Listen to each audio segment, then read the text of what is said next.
Sir.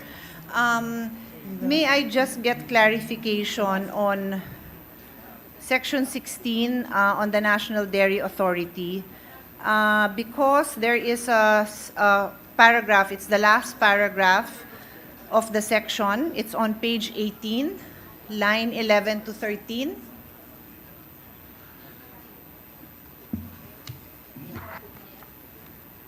I will read the paragraph. It says, in view thereof, all regulatory powers and functions lodged in other agencies, such as the FDA, are now hereby transferred to the NDA within 90 days from the effectivity of this act. So any matter that is under the jurisdiction of the FDA with regards to milk will be transferred to the National Dairy Authority. Okay. We are requesting the FDA to give up yung kanilang right to animal regulation because it's taking them so long, and it's not beneficial to the producer of milk. Mm-hmm. So we are taking it away from the FDA. Parang dapat ang maiwan sa FDA are the food for people, not for animal. Okay, so any of the milk products that will be consumed by humans will be retained in the FDA. No. It will be transferred to NDA kasi minsan yung nagpo-produce ng milk, nagpapa-approve sila para maibenta nila sa market. Ang bagal-bagal ng FDA because of the many things that they are approving. So we wanted that the NDA will be the one to approve kasi it takes years for them to approve. Mr. President, there is a very serious concern with that because the FDA is tasked to regulate the milk substitutes. In particular, these are the breast milk substitutes. These are the formula milk that are sold to those 2 years and below. It is a very, very specific market that needs to be protected, Mr. President. All over the world, this line that prevents the marketing of milk substitutes to infants or to mothers who would give it to their infants is guarded because we need to promote breastfeeding. So we cannot, and in fact, it is dangerous for any milk product to be given to an infant unless it is specifically formulated. So from 0 to 6 months, there can be absolutely no marketing to to mothers with babies age 0 to 6 months. And then even from 6 to 12 months, it is very specific. That is, with all due respect, a job given to all the food and drug regulatory agencies in the world. I would be very... can I answer that? Of course, ma'am, that's precisely why I asked if the milk products to be consumed by human would be transferred because of this concern that I have, Mr. President.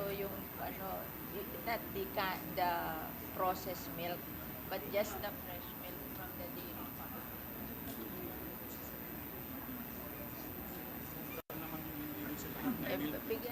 Is DOH present? May we ask Madam, that we consult with them because the law is very clear and this has been my advocacy for 20 years. So I feel very strongly about this.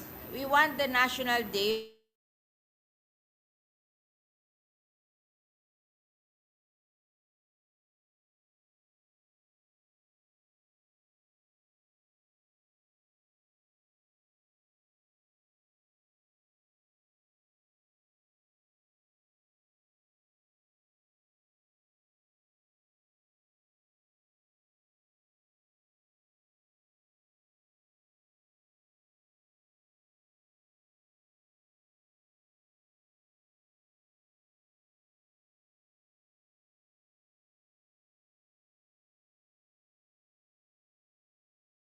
kung hindi infants.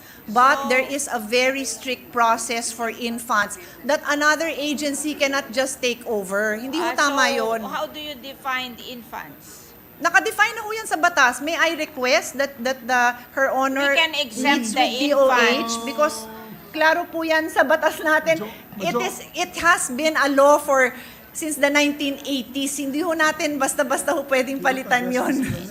And actually, all the formula milks are regulated. Wala naman ho silang problema. They all have their certification. So wala ho President, may I akong ask for a problema minute dun suspension sa iba. After the statements, Mr. President. Oh, just let me finish.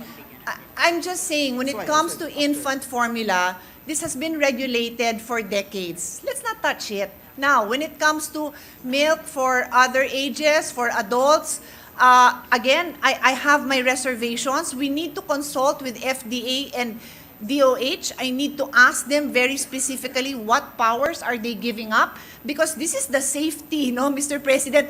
Yung ano yung difference nung pasteurized at hindi pasteurized. Alam nyo, hindi pwedeng uminom ang baby ng natural milk. Yung binibili natin sa karton, bawal sa baby yon.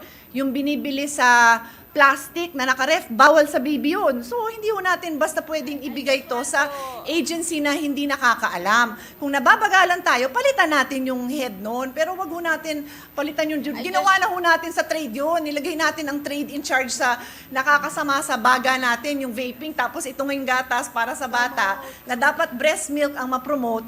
Wag ho natin basta-basta ilipat. I Yun lang just naman ho ang want sa to akin. explain how this came about, because our production of milk is 1% of demand. We are importing 99%. And we are trying to encourage the production of milk, fresh milk in the Philippines. So we are distributing milking animals all over the Philippines so our farmers can produce milk. And I don't think these farmers will go to FDA to have their milk approved. It's just that I want that milk to go to the what do you call this, masustansyang pagkain sa mga estudyanteng Pilipino. That's the milk feeding program of the Department of Agriculture, and it will come from the co-op of farmers in the provinces. So I don't think they will go to the FDA to have it approved. So yun lang ang gusto kong i-facilitate, Senator Yes. May I add to Pia, that? if you can make an exception to that. May I add to that? Yes, I've had the chance to visit dairy farms in New Zealand and in France also. And we were there one time, Madam Chairman. They sell direct the milk. The milk will be sold directly to the co-ops, to the people. And if we have to, I understand what the chairman is saying. If we have to go to the FDA to seek that, siguro, hindi na mabebenta. Bulok na po yung gatas bago pang may That's benta. the only exception I want to exempt. Maybe we can have a minute suspension so that the Yeah. two of you can discuss. Session suspended. Ma'am,